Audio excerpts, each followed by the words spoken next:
प्यार की असली मंजिल शादी है और यह तभी मुमकिन है जब लड़के का प्यार लड़की से ज्यादा हो। आप कहकर पैरों में गिरने से लेकर कौन हो तुम कहकर लात मारने का सफर ही राजनीति है।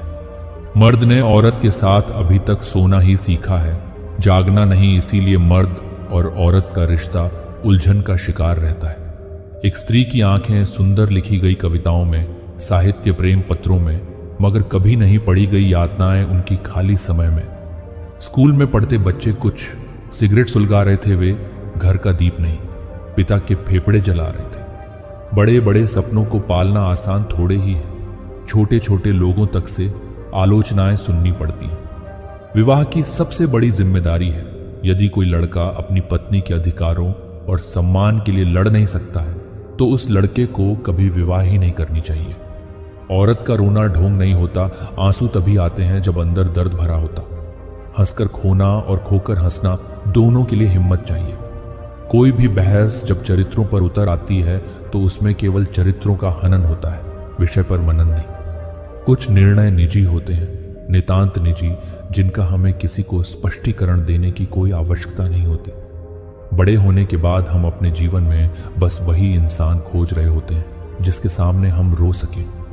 हमारे आसपास इतना दुर्भाग्य पसरा हुआ है कि हमें वो इंसान मिलता ही नहीं।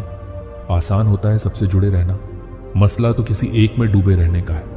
वक्त की यारी तो हर कोई करता है मेरे दोस्त, मजा तो तब आए जब वक्त बदल जाए और यार न बदले। लगाव तब तक रहता है जब तक सम्मान मिलता है। अपमान के बाद इंसान तो दूर कुत्ता भी दरबार छोड़ देता है। मेहनत करने वालों की हार नहीं होती, और हार से जो घबरा जाए उसकी नया भी कभी पार नहीं होती। उसको आदत थी मेरी, इसलिए खत्म हो गई। हमें मोहब्बत है उनसे, इसलिए बरकरार है। हमेशा ध्यान रखिए, खाली पेट वाला जानवर पिंजरे में फंसता है और खाली मस्तिष्क वाला धर्म के जंजाल में। इस दुनिया में तो सब लोग अपने दिखते हैं, पर अपना कौन है ये खोजना बहुत मुश्किल है। घर के झगड़े, स्वयं का हुआ अपमान, अपनी आय और घर की स्त्री के साथ हुई कोई व्यक्तिगत बात कभी किसी को नहीं बतानी चाहिए। अगर कोई इंसान रात को सोने से पहले और सुबह उठते ही आपको बार याद आने लगे तो ये इस बात का पक्का सबूत है कि अब वो भी आपको पाने को बेताब है।